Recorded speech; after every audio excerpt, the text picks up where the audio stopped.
Present moment awareness emerges with the disappearance of self. The disappearance of self is the disappearance of all boundaries or definitions or identity. And so reality no longer has significance to self because self is gone. And so there's no more filter, and what you see is an objective reality. And without the malformed emotions of triggers being the compass for the navigation in total avoidance of failure, abandonment, rejection, being not good enough, there is no interpretation.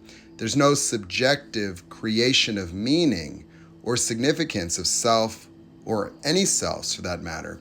And with this level of emotional freedom comes a profound psychic gift of total empathy, where individual experiences emerging in the minds of other people are completely seen and experienced as totally valid, even if they don't necessarily contain objectivity. And so what that's like is total forgiveness for people, while at the same time a deep level of recognition of the autonomy of each individual and compassion, because forgive them, they know not what they do applies to your former self. And so it's seeing life without a filter, where objectivity is just that, where reality is just in the moment only. There is no future, there's no past, there's the moment. And all the noise and chatter of the mind disappears. And what Buddhists called being one is exactly what's attained. It's a total sensory enrichment where the total neurological power of the mind emerges and the genius of human consciousness becomes apparent as a universal phenomenon available to all people.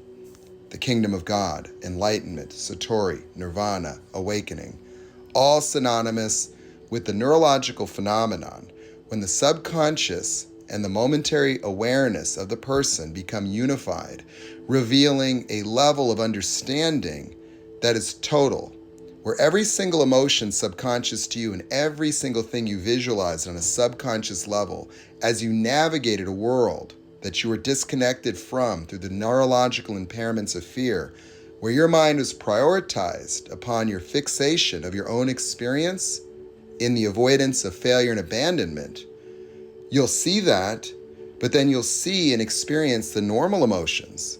You'll be able to see the truth of every moment of your life. And the seeing of these truths is not connected to time, meaning epiphanies that radically rearrange the entire structure of reality happen in the moment. Terabytes of data. Where learning is observing. And there is no need to believe, because you don't have any self-interest in the observable reality because there's nothing to fix or change. And true freedom emerges without the catalyst of fear, need, or a fantasy future to live into. Human choice emerges as an unlimited range of beingness, outside the duality of fight or flight, right or wrong, outside the duality of self-interest and group thinking and hierarchy, emerges the true form of the human being, a form hidden in our history, where the messages of the Jesuses and the Buddhas become real and alive, where interpreting their experience is not hanging up on the words themselves, but the experience that correlates to those words in an accurate rendition of reality that reveals the truth, the life, the way, the enlightenment has always been the answer to human suffering. And the mental pathology of ego is identified as a state of beingness entrapped within rigid boundaries of fear, necessitating reactionary ways of acting, like being strong to conceal weakness, being successful to overcome the pervasive fears of not belonging and being a failure, where abandonment is gone, where the disconnection that has everybody playing Pokemon, trying to fix change and improve themselves in pervasive vicious circles of suffering that are inescapable because they're validated by the very pursuit of the attainment of something to make you feel enough to offset the not enough that you can't escape. The fantasy future is the deal with the devil. Sacrificing your joy, your love, your family, your happiness to try to obtain more. And the attainments form attachments to the maintenance of your subjective state of ego that requires constant validation and verification in order to maintain its stronghold on you.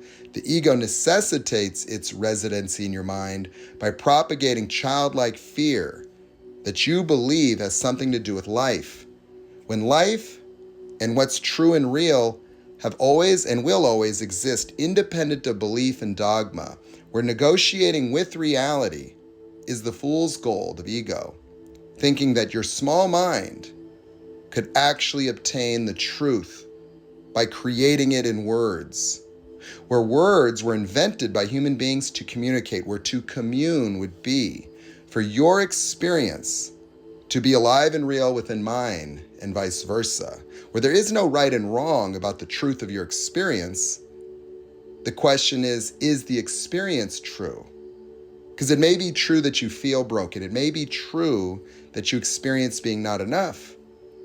And while that's true as the experience of life that's emerging within the vessel of your mind, is it objectively true that what your parents said or did means you're broken? Is it objectively true that what happened over there means you're not good enough? Are you the piece of paper with your grade on it? Are you your bank account? Are you your body? Are you your clothes? Then why do you pretend that you are?